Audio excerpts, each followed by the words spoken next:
A partir deste momento, estaremos transmitindo para a comunidade espírita de Ponte Nova e região. Palestra realizada por Matilde Santos, do grupo da Fraternidade Espírita Irmão Fritz.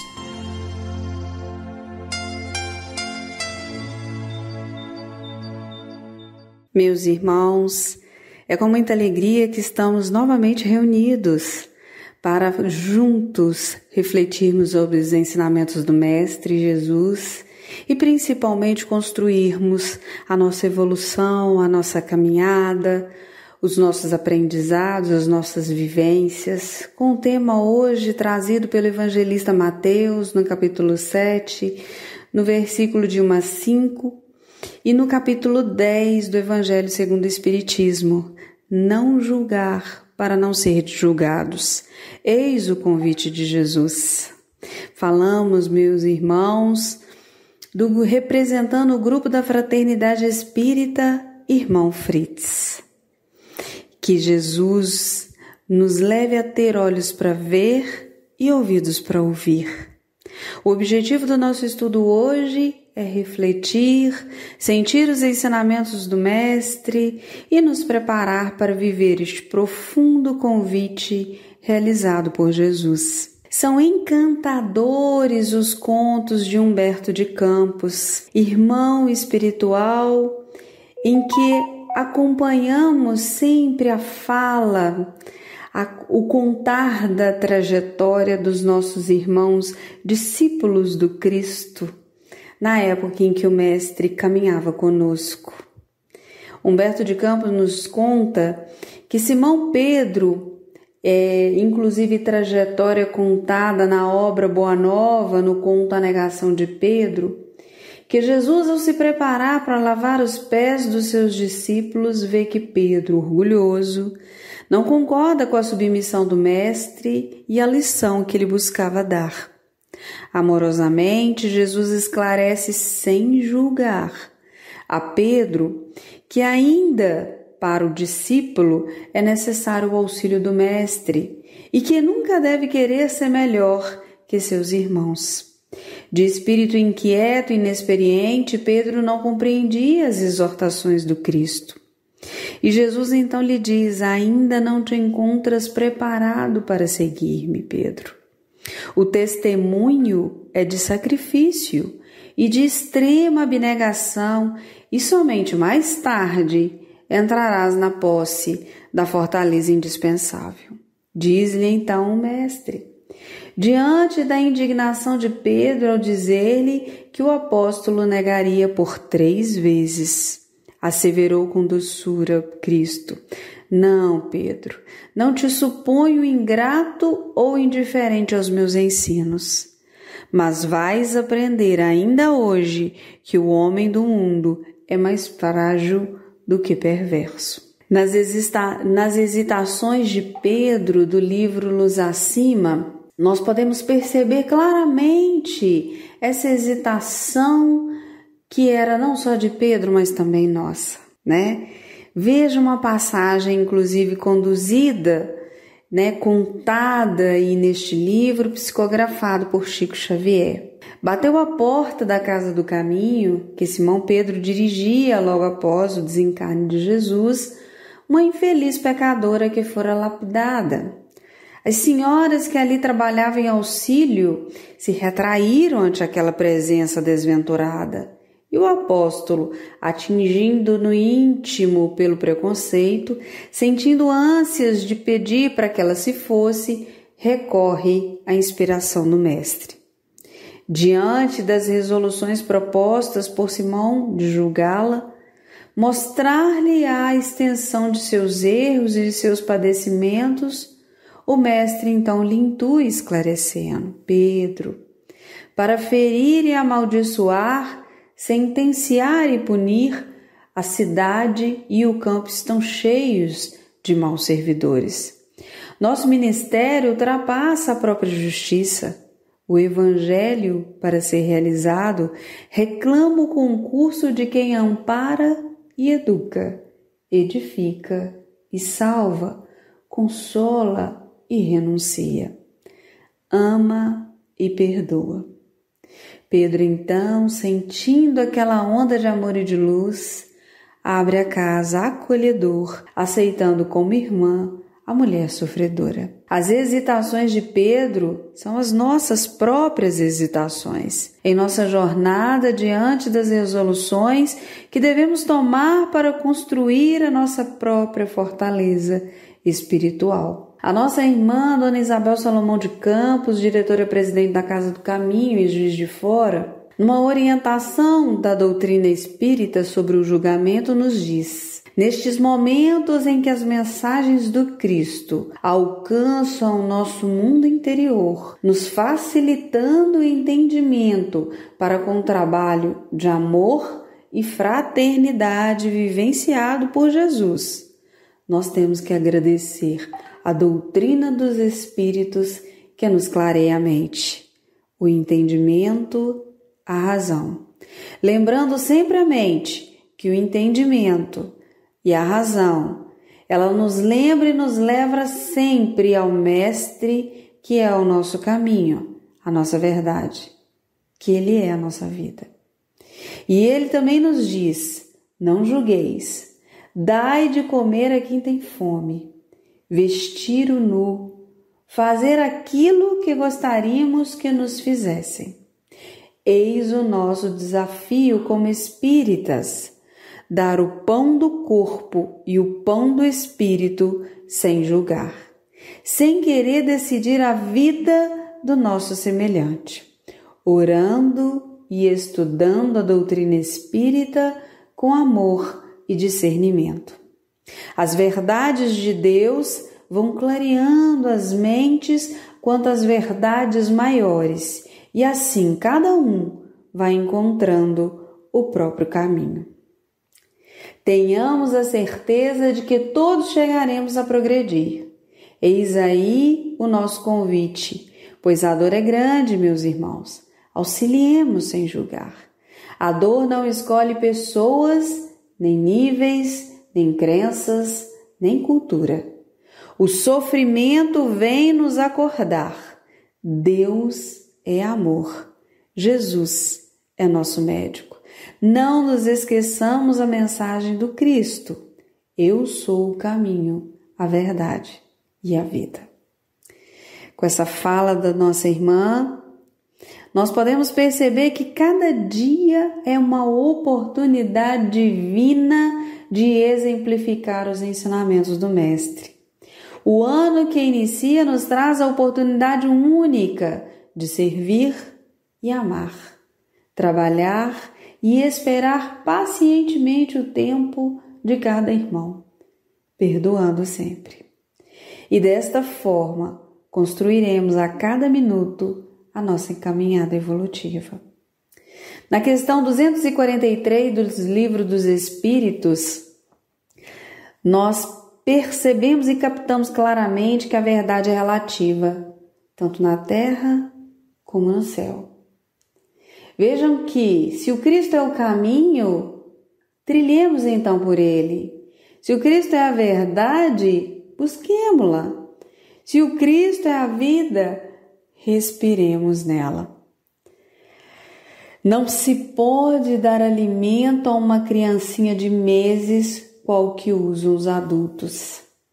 Não se pode levar uma criaturinha de poucos anos a frequentar a universidade, que exige largos conhecimentos sobre assuntos que os adultos dominam. Nem os espíritos perfeitos possuem o conhecimento absoluto da verdade, por não terem as condições que Deus, somente Deus, possui. É bom que todos nós, espíritos encarnados e desencarnados, procuremos recensear o seu passado no presente, colhendo dele o que deve ser consertado e colocando mãos às obras, para que possam se libertar com mais urgência dos feitos incômodos, de modo a aliviar a nossa consciência. Se o Cristo é o caminho, como já nos identificamos aqui na mensagem contida no Livro dos Espíritos, números 2, 4, 3. Trilhemos. Se o Cristo é a verdade, busquemos. E se o Cristo é a vida, o respiremos. Porque desta forma aumentaremos o celeiro das qualidades que moram em estado de sonolência em nossos corações. O nosso irmão Alberto de Almeida, expositor espírita, numa palestra O Julgamento e Amor, nos deixa ensinamentos, aprendizados extremamente importantes relacionados ao tema de hoje. O primeiro tema que ele nos traz, primeira concepção, primeiro ponto a ser refletido, ele traz 5 perguntas e ele diz assim: não julgar não seria abrir mão da capacidade da razão oferecida pela vida? E aí então a gente, analisando essa pergunta, nós percebemos que ela nos traz efetivamente o ato de julgar como a implicação da racionalidade. E o ser humano, ele é exatamente isso, dotado de razão. O que na verdade nos chama a atenção é como eu me coloco frente à postura de julgamento. Porque quando vamos a uma esquina, eu preciso avaliar, julgar se vou para a esquerda, se eu vou para a direita. Se o semáforo está danificado, o que é que eu vou fazer? Então, você precisa avaliar, julgar qual a via em mão tem preferência em relação à outra. Em todos os momentos da nossa vida, nós avaliamos e julgamos, em situações maiores ou menores. A atitude de julgamento como um atributo da racionalidade nos implica no cotidiano. É necessário então considerar que julgar no sentido amplo é uma atitude compreensiva no ser humano. A segunda pergunta ele nos diz assim: não julgar não seria conivência com o erro do outro? Pois é, quando alguém comete um equívoco, e eu então tenho uma postura de não julgamento, que se afasta do tratamento com coerência frente à realidade, eu corro o risco sim de ser conivente. Vamos a um exemplo, olha bem. Um filho que comete um erro e eu, para não julgá-lo, me distancio ou finjo não ter ciência. Então, ao invés de eu buscar saber se ele está dizendo a verdade frente aos fatos ou se ele está falseando dados, ou se de repente eu estou numa sociedade com um amigo e este apresenta dados que não confiram. E aí eu preciso entrar num processo de avaliação. O ato de não avaliar, de abrir mão da racionalidade, do ajuizamento das coisas, numa pretensa atitude de não julgamento, nos remete à visão de sermos somente testemunhas passivas da vida. Logo, a atitude de julgamento implica-nos, mas na tentativa de seguirmos um preceito evangélico, do não julgais ou julgueis, nós caímos nessa postura de sombra, de testemunha silenciosa e passiva, como se estivesse virtude em ver o mundo acontecendo e nós sem participarmos do processo de transformação. Isto sim nos levaria à cumplicidade com o erro. Já na terceira pergunta ele fala assim: mas aí surge uma outra situação, o medo de não julgar para que não sejamos julgados. Será que acontece isso? Pode ser que sim. O Dr. Alberto, inclusive, afirma isso e diz que muitos de nós preferem ficar de fora para não aparecer no cenário da vida. Não julga ninguém, não analisa ninguém, porque muitos de nós não queremos ser vistos e não queremos receber do outro interação frente às suas atitudes. Somos orgulhosos e isso pode nos levar a uma postura falsa de não julgamento. Vejam que na quarta pergunta ela diz assim: mas como ficam os juízes, os promotores, os fiscais, os auditores na atividade de julgamento? Olha que interessante, temos até profissões vocacionadas ao ato de julgar, caracterizando que nossa sociedade necessita de que em determinados momentos de alguém que seja juiz. O juiz de direito, para que avalie se é crime ou não. Um juiz de futebol, onde a partida só ocorre quando ele estiver presente, ou professores ao avaliar um aluno pela prova, o auditor, cada um com sua particularidade. Vejam que nossa sociedade clama por uma postura lúcida, racional, o que implica realmente no julgamento. E quem é o julgador? E como eu me coloco? Estes profissionais, eles seguem regras, eles têm todo o repertório do como realizar. Mas mesmo tendo as regras, é preciso estar muito atento a estas regras. Eles podem dar um colorido, uma interpretação que seja impiedosa, dura ou massacrante. Ou pode ser que ela seja indulgente, compassiva, flexível e que cabe na situação.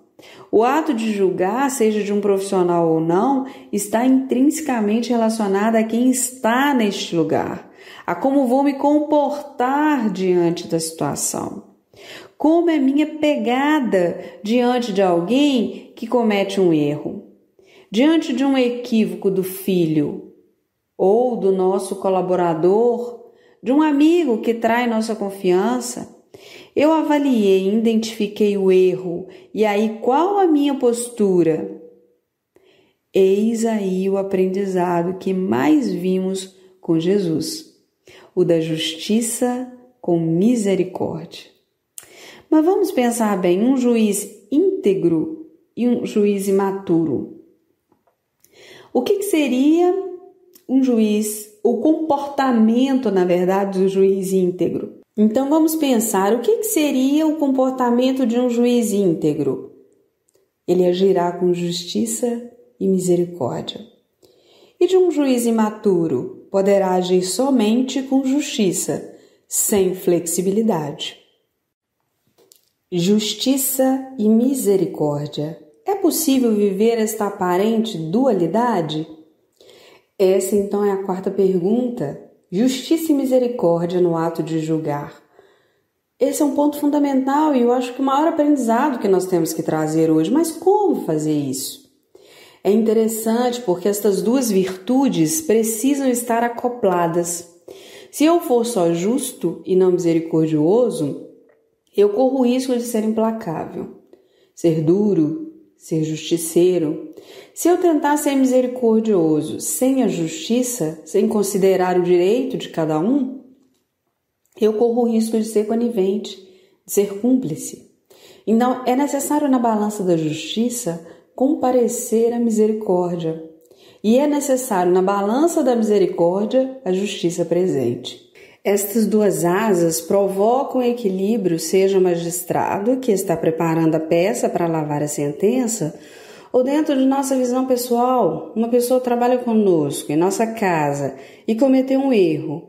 Se eu agir sem misericórdia, eu corro um risco grande de ser demasiadamente duro e não gerar condições para que a pessoa se recomponha. Mas se eu olhar só pelo olho da misericórdia, eu corro o risco de empurrá-lo para a repetição de seu erro.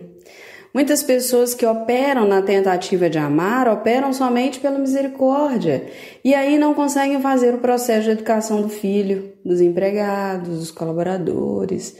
Já outros que operam na justiça não trazem a misericórdia consigo, a compaixão, e eles acabam sendo pessoas que são implacáveis em suas atitudes.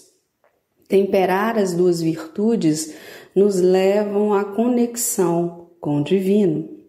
E nós podemos perceber isso, inclusive, na própria pergunta, na próxima pergunta que ele faz, que ele fala assim: e o ensinamento de Jesus do argueiro no olho do outro? Este é o aprofundamento que Jesus nos traz quando estamos tratando de julgamento. Porque eu serei mais completo quando na relação com o outro eu me vejo. Quando não faço isso, me torno juiz de tudo, me excluindo e centrando os problemas somente no outro. Sendo que às vezes, ou na maioria deles, nós fazemos pior.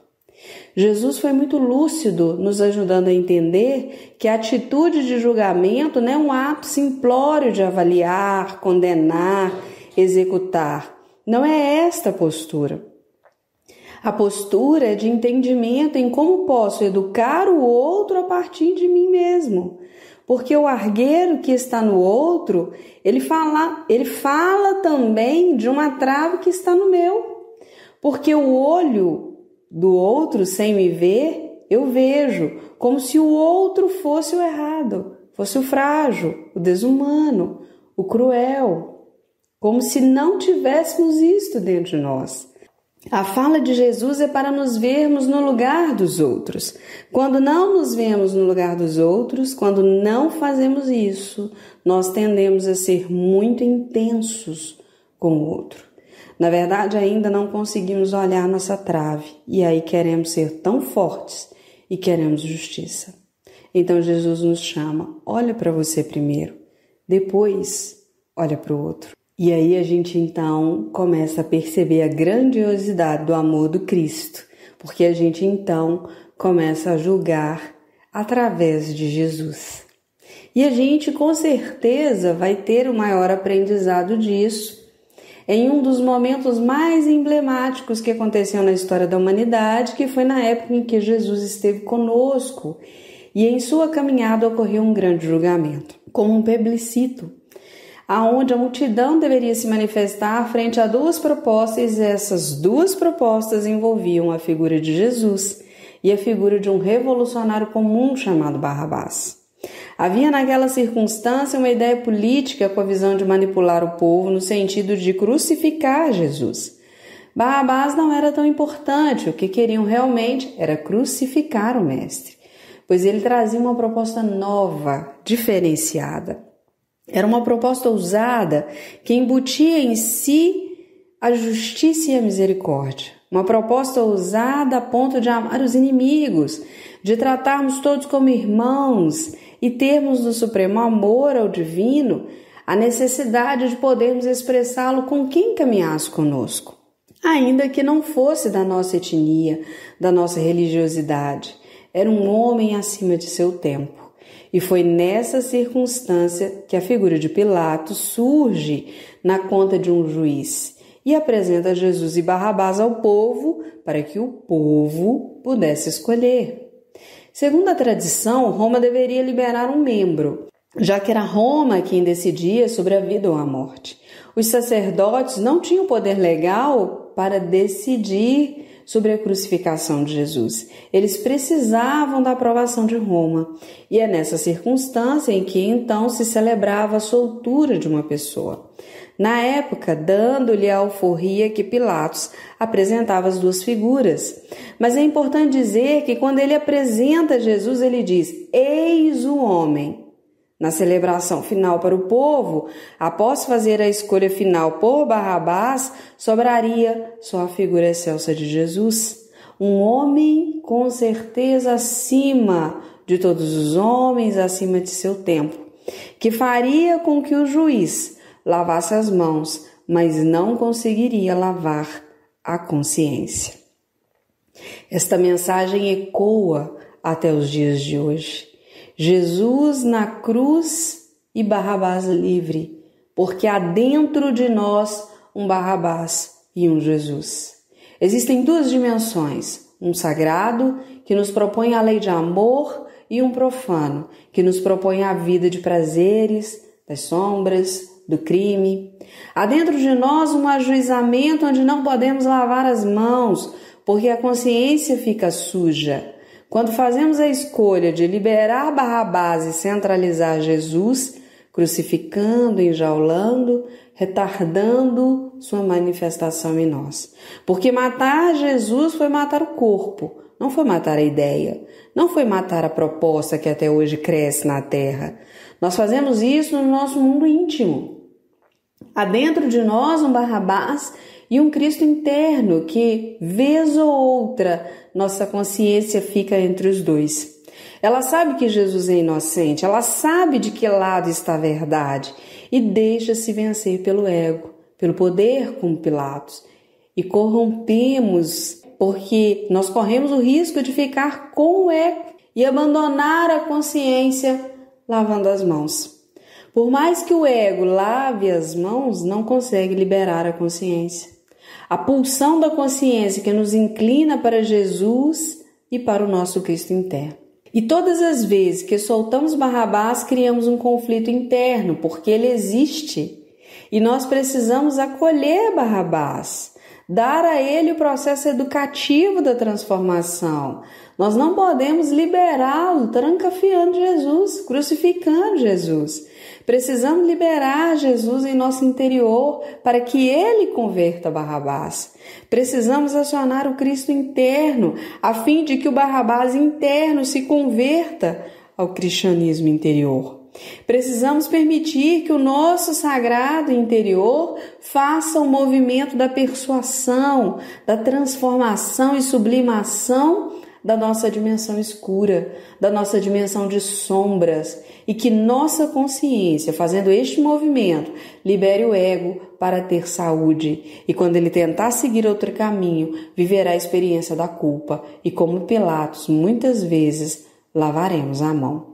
Mas o convite hoje é ir de encontro a uma reflexão e ação onde nós possamos ir além do ego, da posição de poder, da conveniência, do mundo externo, para mergulharmos na consciência e fazermos a escolha pelo Cristo, fazendo com que o Barrabás ceda ao sagrado e para que nossa mente possa estar livre para viver uma vida saudável e feliz.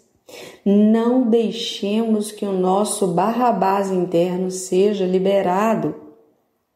Ele nos faz correr risco, não só pelo que fará, mas sobretudo pelo Cristo interno que nos condena à cruz e que, quando crucificado, não adianta lavar as mãos. Aproveitemos as oportunidades fazendo novas escolhas, um novo julgamento. Não deixe para amanhã um Cristo livre, um Barrabás convertido ao bem. Esta é a proposta espírita. E para concluir, meus irmãos, eu gostaria de trazer uma mensagem do livro Jesus no Lar, psicografado por Chico Xavier, que se chama Compaixão. Jesus ajuntou Tiago, filho de Zebedeu, e disse assim: como agir perante aquele que nos ataca brutalmente? Um homem que se conduz pela violência, acentuou o Cristo bondoso, deve estar louco ou envenenado. Auxiliemo-lo a refazer-se. Mas aí então Jesus ouviu. Senhor, aduziu Judas, mostrando os olhos esfogueados. E quando o homem que nos ofende se reveste de autoridade respeitável, qual seja de um príncipe ou de um sacerdote, com todas as aparências do ordenador consciente e normal? A serpente pode ocultar-se num ramo de flores, e há vermes que se habitam nos frutos de bela apresentação. O homem de elevada categoria que se revele violento e cruel é enfermo. Ainda assim, compadece-te dele, porque dorme num pesadelo de escuras ilusões, do qual será constrangido a despertar um dia. Ampara-o como puderes e marcha em teu caminho, agindo na felicidade comum. Mestre, e quando a nossa casa é atormentada por um crime? Como procederei diante daquele que me atraiçoa a confiança, que me desonra o nome ou me ensanguenta o lar?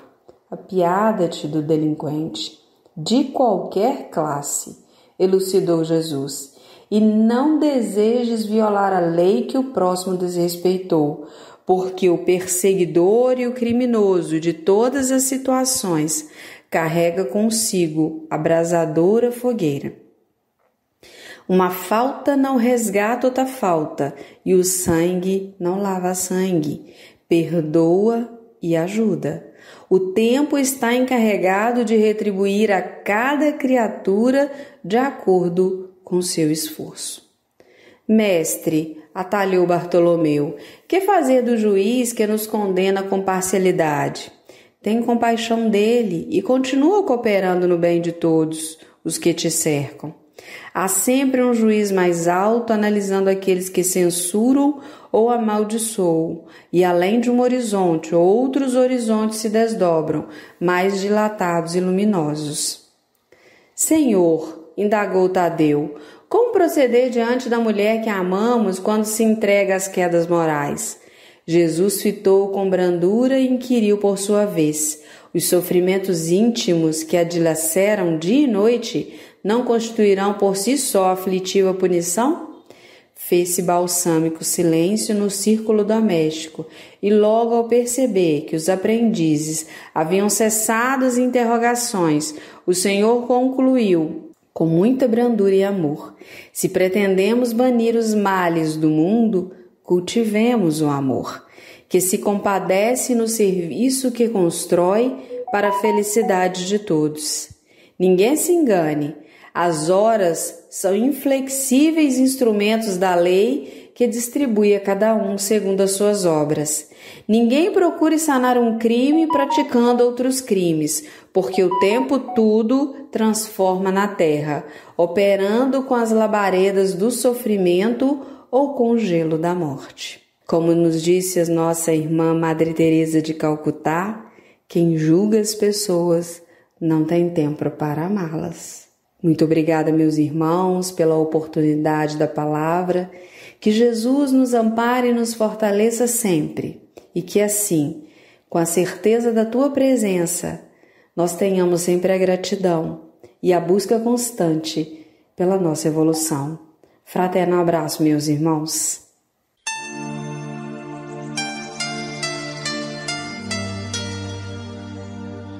Termina aqui a palestra do Grupo da Fraternidade Espírita Irmão Frites. Boa noite.